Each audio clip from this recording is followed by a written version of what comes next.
Hey, when you guys are able to kind of move Chris around the formation and kind of use him on all these different parts of the field, what does that allow you to do? What does that bring to you? Yeah, he's a very versatile player. He can run. We talked about it all offseason. I was really impressed, not with just the speed, but his ability to be able to move and run different things. And he's a special player that you can do certain things with and use as a, never want to say decoy, but someone to bring attention. He's also someone you can do certain things with and know that he's getting the ball, and the fact that he'll do the dirty work, he'll block, he'll do all those things. The more selfless our guys can be, and he's premier example of that is he'll do anything and everything to make sure to help us win, and I think it helps us win. And were you, especially like that first one you had him running out of the backfield, I mean, you had him lined up on Harold Landry. Yep. I imagine you'll take that just about every time in those kind of matchups. Yeah, absolutely, and that's a great job by Pete and RC and our staff getting matchups and different things like that. I'm sure teams will have to prepare and plan for that kind of stuff now, and is the end going to come upfield and hit him now? Is they, you just try and think outside the box from our point of view, and what could teams do to try and stop that, and how can we, benefit from that? Derek, I know you guys probably feel like you left a few points on the field. What were some of the things that were easily correctable to make sure that you score the way you want to?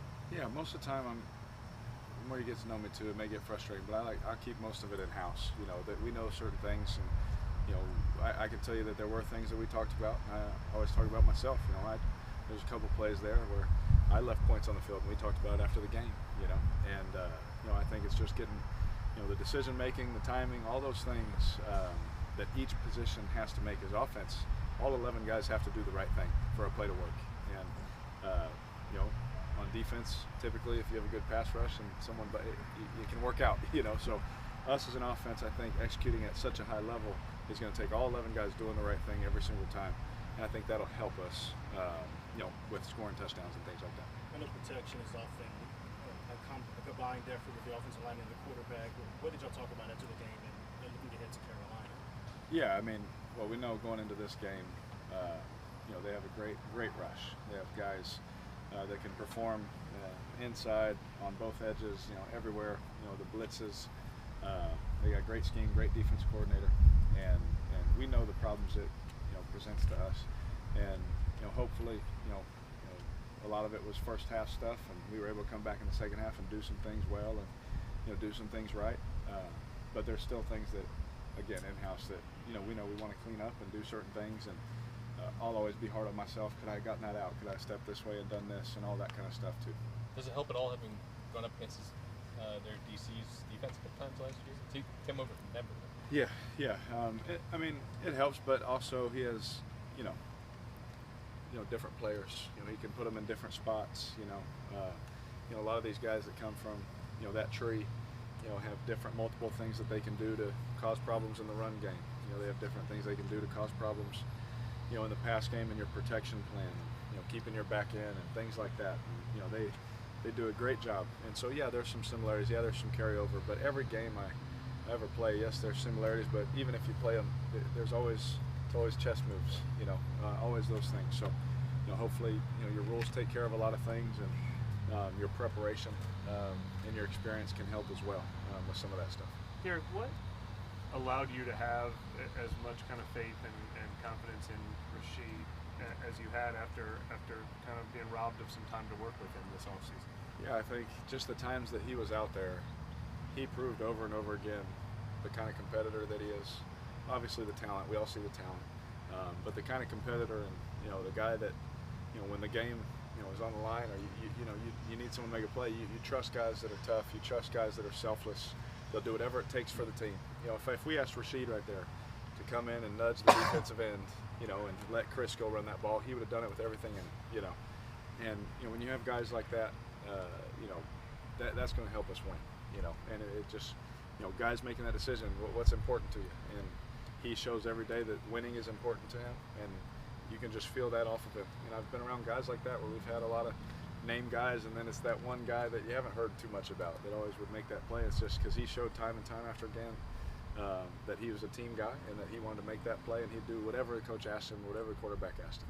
Derek, I don't know if you've seen the package where they kind of broke down that last moment there with that go route. What made you so confident in running the go in that scenario? A lot of different things. I don't want to get too much into what my mind was thinking.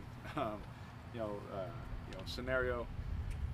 Just talking, football is like, they obviously if we run the ball, they can call their timeout. If we throw something short, they think completion. It's a risky thing to take a shot there. It is, because the time, they could keep a timeout in their pocket. They can, have more time on the clock because the clock's not running. All those things that they can go through your head. And there's a lot more that went into it, but just the confidence I have in Rashid and the confidence that the coaches showed in us was really cool to me. Did you see the way it was presented on NFL Films? I did, yeah. And when you told Sheed freaking run, what exactly were you trying to get across there? No, I'm kidding, but seriously, what that should be unspoken, right? Like, why did you feel the need to say that in that way at that time? Well, yeah, there's, on the play, there's different reads. I could have gone to 4 other options, and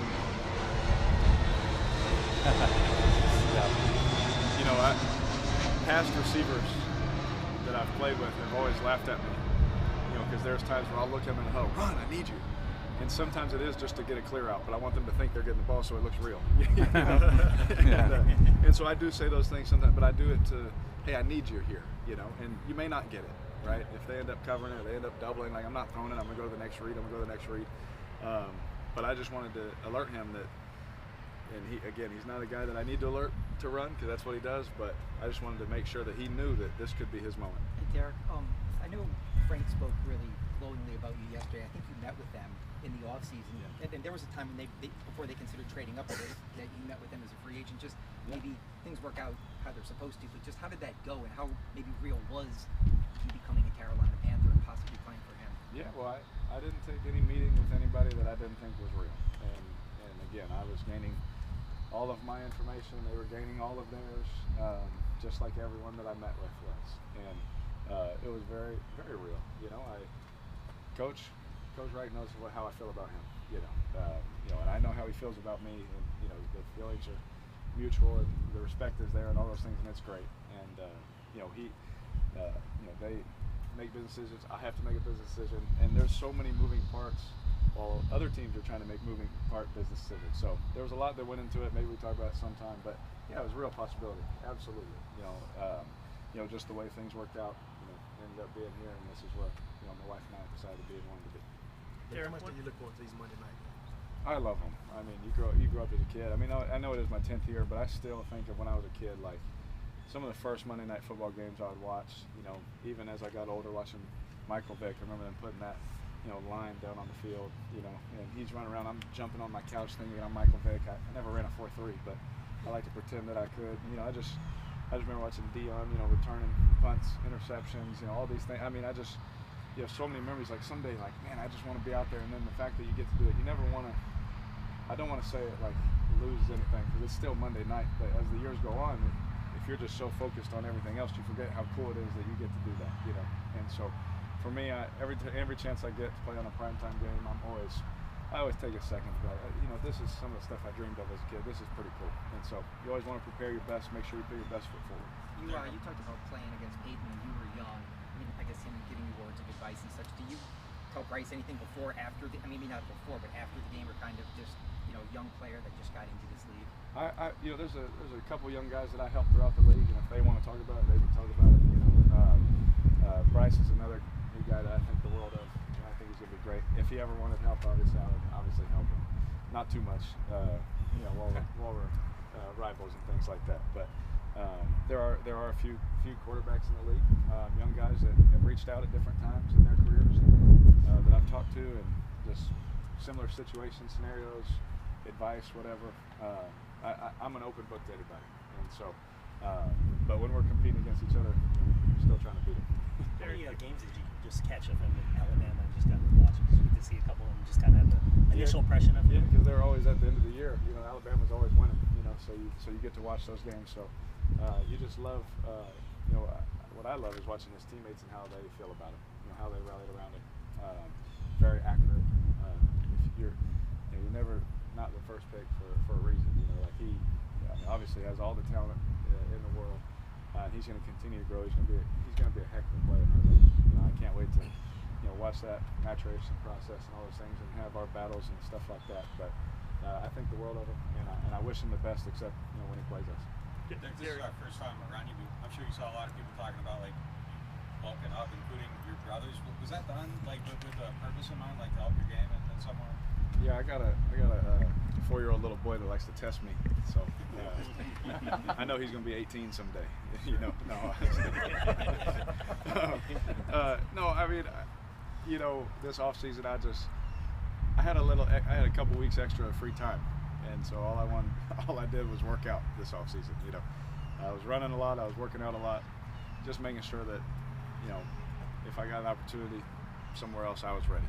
And was it a conscious effort? I mean, yeah, absolutely. I wanted to be in the best shape of my life wherever I showed up, and hopefully I am. Your offseason was like a Rocky montage. Yeah, we have this in Bakersfield. We have this. We call it the barn, and we like to say that that's our Rocky place to go work out. It's a lot of old weights, some rust.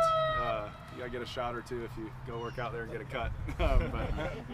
Yeah, I mean, we have a place like that we like to get our work done. Derek, your red zone results or red zone performance was a popular critique that came up when we did our research on you. I can't remember if we ever asked you about it, but what has been your own evaluation of whether that's an area of your game you've had to improve or anything you've tried to? I gotta be honest with you, I'm always trying to improve at everything. Sure. I've thrown a lot of touchdowns in the red zone. I've also had mistakes in the red zone. And I do my best to make the best decision every play. Even this past week, think a guy's driving a ball, you throw it away, and no matter what decision I make, nowadays everyone hits pause, and they critique for the next 2 days on what happened in a split second. And that's the life that we live, and that's okay. I understand that. But for me, I try my best to make the best decision all the time. And I'm sure there'll be a play in my life again in the red zone that I may mess up, but I'm sure there's going to be plenty where we throw a touchdown. So, No, well, I asked because, I mean, that's natural to think. It's just a different part of the field, and you're going to have pluses and minuses everyone feels. Yeah. That is not an area where you have identified as something you've tried that's been a hump for you to get over or anything like that? Every play is different. Yeah. Every game is different. Every decision I make is different based on the scenario. Sure, maybe there's one where someone's there, but they're in the headset, like, hey, we got points here, just be smart. Okay, it's tight, throw it away, we got points. Sometimes you make a bad decision, sometimes you make good decisions. All that stuff comes up. Sometimes guys aren't even in the read or the progression, they happen to just pop open. Like so many things happen where, again, I'm always trying to make my best decision. I don't feel any different over here than I do down here in the red zone. I'm always confident, and I always just try and make the best play for our team. Did you throw 2 or 1 in this last game? Touchdowns in the red zone. The Rashid one that they didn't overturn. That's another one that everyone took a picture. They're like, his knee is in. I thought he was in. I was talking trash to Variable. I was like, he was in. He's like, no, he's not. But I thought it was another one. But that's all right. I think maybe that was not a critique on officiating. I don't want to let her. I think maybe people who aren't super familiar with the Saints maybe see Rashid as the undrafted guy, didn't get a lot of targets last year. It's kind of the gadget guy, whatever the case may be. Mm-hmm. Just in your experience with him, what's been, I guess, your impression of him, just like the sophistication as a receiver? I think the world of him. I think he's a very smart player. He can run all the routes. He can block. You can hand it to him like we did last week, and he can get positive plays there. You see his awareness. Coach telling him to get in, stay in bounds. He didn't try and cut up and maybe get pushed out of bounds. He just got his 5 yards and got down, made sure the clock was running. Like, you see the football savviness from him on both sides. He understands the game, and God blessed him with some things that other people just don't have. And I like to tease him that I'll race him all the time, but I don't know if I really want to. I've heard a couple people say his speed is different. Like, how is that really evident on a football field where everybody's big and fast? Yes. Yeah. There's only a few guys. Henry Ruggs was another one where you could feel it. Zay Jones is another guy where you can, when you see him next to him, he's a guy. Tyreek Hill, obviously, seeing him all those years in Kansas City. Rashid's one of those guys that when he's running on the field, it was like when I played at Oregon and DeAnthony Thomas came running by for like an 80-yard touchdown. I was like, yeah, that's different. You can just feel it. And he's one of those guys when he takes off, it's just a different gear that a lot of guys just don't have. Derek, I noticed the ball from that touchdown pass ended up in the stands. Were you able to get it back? No, I didn't want that one. You didn't want it? I didn't want that one. There's only one football I want. That's why that when I threw the ball, hopefully I didn't get in trouble, but threw the ball in the stands. There's only one ball I want, and it's none of those yet. So I'll let you know when that time comes. Derek, your pocket awareness, ability to climb the pocket, feel the rush, how much of that is innate, intuitive? How much is it a fundamental you can work on, or is it? And have you gotten a lot better at that with experience? Yeah, I feel like I've gotten better at it. You get a good feel for especially everyone has a rush plan for a quarterback. So once you start feeling how people want to rush you because you escape certain ways and things like that, you can kind of get a feel where they're putting their bodies, what games they like to run. I mean, there's a lot of experience that goes into that too. But I feel like it's just something, because you're never looking down, it's always a feel. You see the front, you make the call, then you're reading the defense. And then you have to feel after that as you're looking downfield. And sometimes someone's coming free, you're going to have to buy a little time for the next progression to show up. There's different things. I mean, you look at, Pat Mahomes is one of the best at it. Brady was one of the best in a different way, at sitting in the pocket and doing his presence. And Aaron's another guy who I love watching, and moving the pocket and different things. And so making plays out on the perimeter. So there's different ways to do it.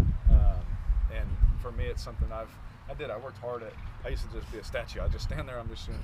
And then I tried to get better at moving. Then I tried to get better at making plays outside the pocket, completions on third downs and red zone stuff. So I've always been trying to grow and learn from other guys for sure. The play where you found Chris for the 40-yard game where you kind of climbed the pocket, and that broke up, was that the play designed to go to him, or did it just pop open? He was within the progression, but it was late in the progression. Right. And so that's another one where, you saw my arm, I was about to come off, they passed it off, and then I stepped up, and there he was. And so, that was another one where, the pocket presence, there's going to be times where someone's going to be free, I'm just going to have to run. There's other times where you just got to hang out in there, and wait for a certain route. Derek, how important is getting a run game going for you as a quarterback to try and get that passing game in, especially on third downs, and how important is your run game success going forward? Yeah, it's vital to take us where we want to go, and so all of our guys know how important it is and know how much it can help us. There's things that we did well in the game. There's things we want to correct for sure. But my job in that is making sure we're ID'd right. We're running good plays and good looks, and when they need me to check something, I'm checking the right thing and all those things. And so I try and do my part. Everyone's trying to do their part to make sure that we're on it. But if we want to go where we want to go, that's going to be a big part of it. Derek, a big conversation that came out of Week 1 game was protection. You get to see the work going into that every single day. Where's your confidence level that will continue to take steps forward with game reps? Oh, I'm very confident. Yeah, that happens a lot in Week 1 too. It's live bullets, a lot of new games, especially that front. That front is amazing. We got another really good front here. So my mindset has always, Coach Gruden always told me, he was like, look, I don't care whatever happens in front of you.